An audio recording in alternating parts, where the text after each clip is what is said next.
Hi guys, మనం ఇలా discuss చేసేది సబ్సిడరీ బుక్స్. ఆర్డర్ ప్రీవియస్ లెక్చర్లో ఎక్స్ప్లెయిన్ చేశారు థియరీ పార్ట్ మొత్తం, బట్ మళ్ళీ ఒకసారి ఎక్స్ప్లెయిన్ చేస్తున్నాను.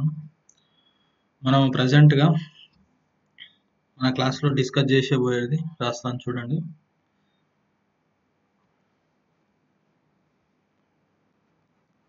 టెక్స్ట్ బుక్లో 15 ప్రాబ్లమ్స్ ఉన్నాయి. ఓకే, అవి మన preparation of subsidiary books. Okay, ఈ 15 ప్రాబ్లమ్స్ మనం డిస్కస్ చేస్తాం. అపార్ట్ ఫ్రమ్ మన ఎగ్జామినేషన్ పాయింట్ ఆఫ్ వ్యూ ఒక క్వశ్చన్ థియరీ ఒక ప్రాక్టికల్ క్వశ్చన్ ఉంటుంది. It is from subsidiary books only. Okay, ఇది 5 మార్క్స్ ఉంటుంది. ఓకే, నెక్స్ట్ మనము ఇవాళ డిస్కస్ చేసేది ఏంటంటే 8 సబ్సిడరీ బుక్స్ ఉంటాయి మనకు. 8 సబ్సిడరీ బుక్స్ని ఇలా రూల్స్ ఉంటాయి, రూల్స్ ఎక్స్ప్లెయిన్ చేస్తాను. దానికి ఈచ్ అండ్ ఎవ్రీ సబ్సిడరీ బుక్స్కి రూల్స్ ఉంటాయి, విత్ ఫార్మాట్ కూడా ఉంటుంది. ఫార్మాట్ కూడా ఎక్స్ప్లెయిన్ చేస్తాను. క్లియర్? యాజ్ వెల్ యాజ్ మన ఆల్రెడీ మీకు ఫస్ట్ క్లాస్ నుండి చెప్తున్నాను, మీకు ఎగ్జామినేషన్ ప్రాబ్లమ్స్ మళ్ళా ఎగ్జామ్ జనవరి మంత్లో డిస్కషన్ చేస్తాను. క్లియర్?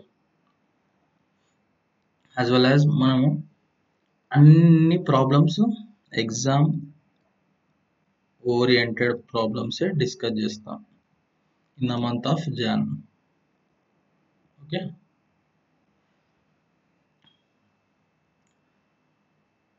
నెక్స్ట్ ఇప్పుడు ప్రజెంట్ క్లాస్లో మనం డిస్కస్ చేసేది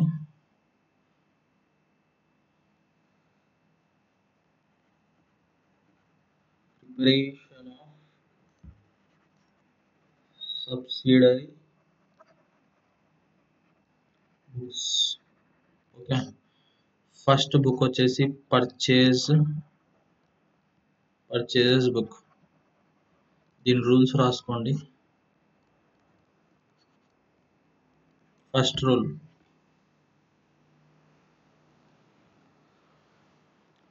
all credit purchases will be recorded.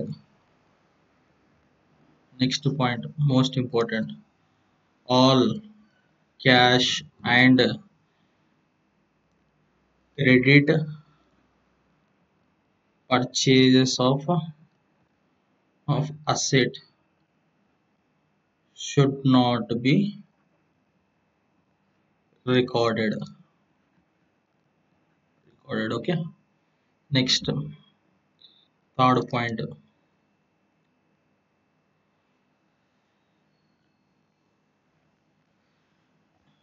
if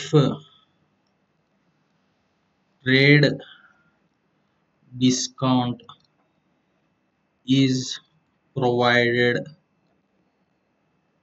in the question, we can deduct that discount. Next, fourth point,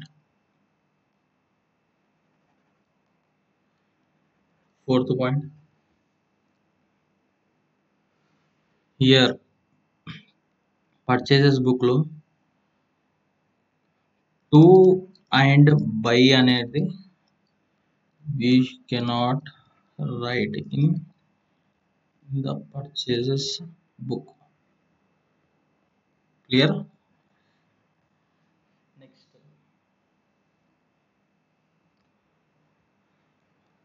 all transactions should be posted in the purchases book with above conditions. as well as total particulars కాలంలో లాస్ట్లో మనము total అని రాసి దాని total amount కాలంలో రాయాలి. Clear? ఇది మన rules. Purchases book, preparation of subsidiary books, purchases book rules. all credit purchases will be recorded. Okay, all cash and credit purchases of assets should not be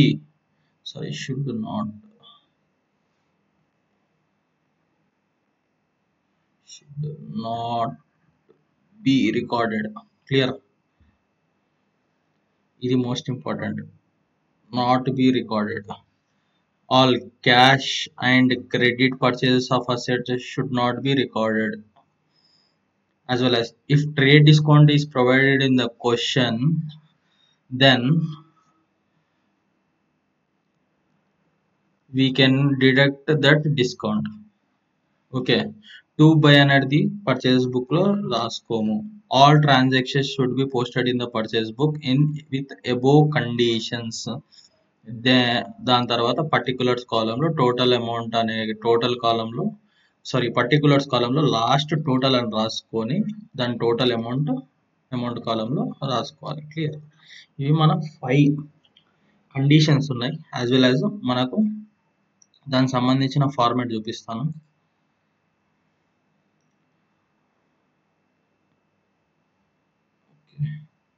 this is a format purchases book the format ఇది. Clear?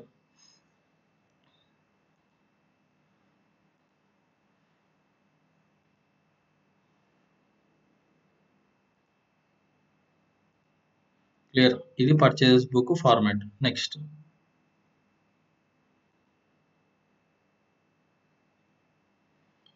Date column ఉంటుంది, particulars కాలం ఉంటుంది, date column ఉంటుంది, particular కాలం ఉంటుంది, invoice number ఉంటుంది, ledger folio number ఉంటుంది, date details ఉంటుంది, amount ఉంటుంది. దానికి సంబంధించింది wait a minute.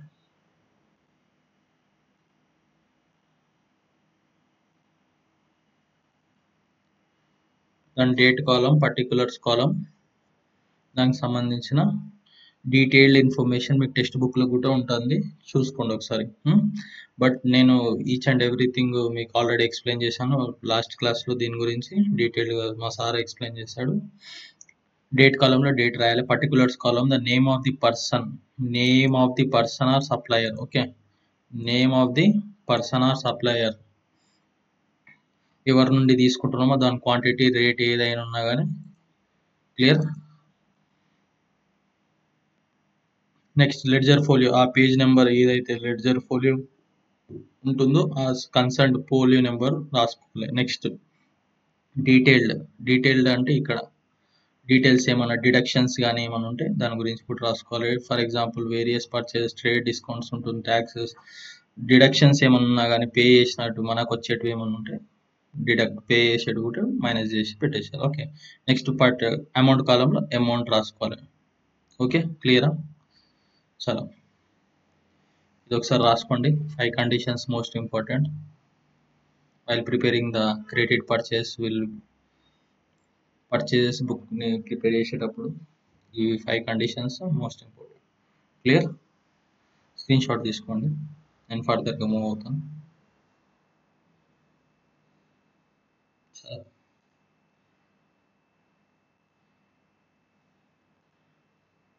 First question, record the following transaction in the purchases book. ఇది మీకు టెక్స్ట్ బుక్ ప్రాబ్లమే. March 1st కి purchase goods from Anil 2000. Next bought goods from Raju 4000. Purchase goods from Srikanth, trade discount 10%, 5000 rupees ఇచ్చాడు. దీంట్లో trade discount ఇచ్చాడు కాబట్టి దీన్ని deduct చేయాలి. Goods purchased from Venkat 1600.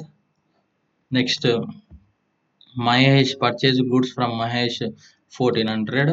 Purchases, ఇది ఇక్కడ క్యాష్ చెప్పలేడు ఆర్ క్రెడిట్ చెప్పలేడు, మన అజంప్షన్ తీసుకొని మనం సొల్యూషన్ చేయాలి. Purchased goods from Ashok 2500. Clear? ఇది మన క్వశ్చన్, బట్ మన ఆన్సర్ రాసుకుందాం. ఇక్కడనే రాస్తాను చూడండి. Date column, date, particulars, invoice, inward number. మీకు ఆల్రెడీ కింద ఆన్సర్ ఉంది బట్ నేను రాస్తున్నాను. డీటెయిల్స్ కాలమ్ ఇది, అమౌంట్. క్లియర్? ఇది మన ఫార్మాట్ ఉంటుంది.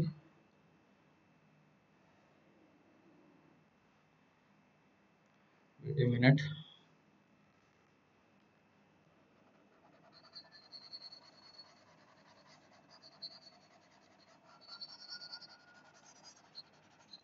ఒకసారి క్వశ్చన్ని తీసుకోండి, నేను అలాగే షీట్లో రాస్తాను మళ్ళీ.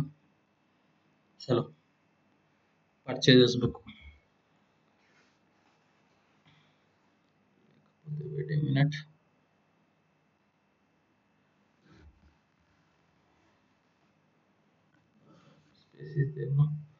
చలో, ఇక్కడనే రాద్దాం, పక్కకు ఉంటుంది.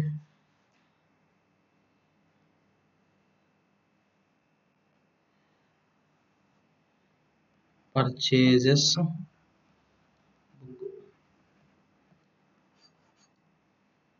ఓకే,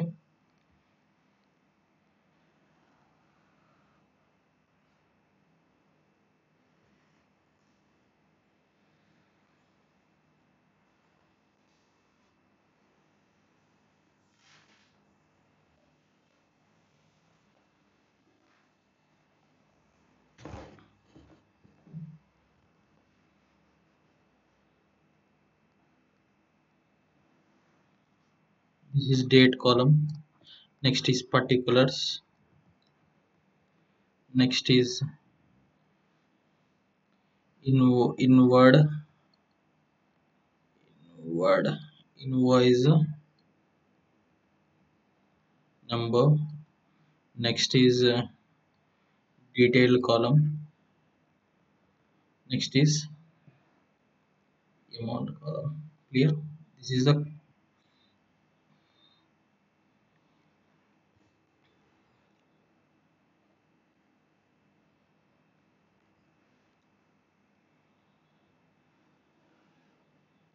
ఇది మన క్వశ్చన్ ఫార్మాట్, దానికి సంబంధించిన ఫార్మాట్. క్లియర్? చలో, purchased goods from Anil on March 01. Okay, from Anil 2 by రాసుకోం సార్ ఇక్కడ. క్లియర్? మనం ఆల్రెడీ డిస్కస్ చేసాం. ఫస్ట్ ఇన్వాయిస్ నెంబర్ 1 అనుకోండి, అజంప్షన్. ఇది మనం తీసుకోవాలి. ఇక్కడ ఏం డీటెయిల్స్ క్యాలిక్యులేషన్స్కి మైనస్ ప్లస్ మైనస్ లేదు కాబట్టి direct 2000. Clear? Next, bought goods from Raju on 3rd Raju. Second. Next amount వచ్చేసి 4000.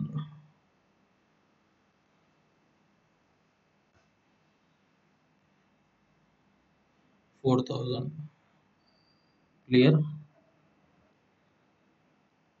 Next, on 7th of the March, purchased goods from Srikanth, trade discount 10%, 5,000 rupees ఇచ్చాడు. క్లియర్? ఇక్కడ ఎక్స్ప్లెనేషన్ ఉంటుంది చూడండి. ఆన్ 7th కదా, శ్రీకాంత్ నుండి మనకి ఎంత రావాల్సింది 5,000 బట్ డిస్కౌంట్ ఉంది కదా, trade discount.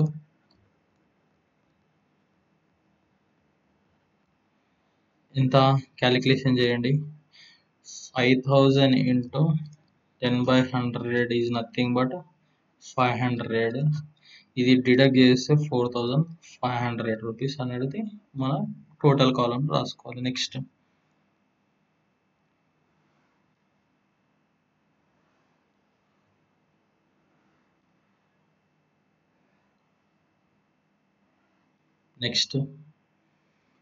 goods purchased from Venkat 1,600 on date of the 13th Venkat ఎంత 1600 ఇచ్చాడు కదా, 1600. Okay. Next goods purchased goods from Mahesh 18th Mahesh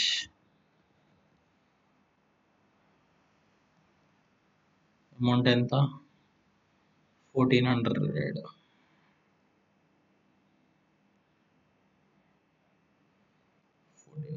clear. Next purchases అని ఇచ్చాడు 24th. క్యాష్ పర్చేజెస్ ఆ క్రెడిట్ పర్చేజెస్ ఏం చెప్పలేడు. We can assume as a cash purchases. We should ignore that transaction on 24th of the March. Clear. ఏమి చెప్పలేడు, assumption తీసుకోండి. మనం cash purchases అనే అజంప్షన్ తీసుకుందాం. ఓకే. ఆన్ 24th March రోజు 3000 రూపీస్ అనేది క్యాష్ పర్చేజెస్. దాన్ని రికార్డ్ చేసుకుంటామా? రికార్డ్ చేసుకోము. ఎందుకు? ఇంతకుముందే మీకు డిస్కషన్ చెప్పాను. All cash and credit purchases of asset should not be and round up చేశాను, not to be recorded. Clear. చలో, అందుకోసమే అది రికార్డ్ చేసుకోం. Next 26th of the March, 26 మార్చ్కి purchase goods from Ashok 2500. 25th of the Ashok 6 ఎంత amount 2500. Check చేయండి. ఇంతకుముందు మీకు చెప్పాను ఇక్కడ రూల్స్లో all transaction posted in purchases book in above conditions. మన కండిషన్స్ బట్టి మనము రికార్డ్ చేసుకున్నాం. నెక్స్ట్ పర్టికులర్ కాలంలో టోటల్ రాసుకోవాలన్నాం. టోటల్ అన్ని కంప్లీట్ అయిపోయినాక మనం టోటల్ అనే రాసుకోవాలి. ఇక్కడ టోటల్ ఇక్కడ రాసుకోవాలి. పర్టికులర్స్ కాలంలో టోటల్ ఇట్లా రాసుకుంటే ఏం కాదు, పర్ఫెక్ట్. ఓకే. టోటల్ ఎంత ఉంది చెక్ చేసుకొని మనం టోటల్ కాలంలో టోటల్ అమౌంట్ వేసేయాలి. Around wait a minute.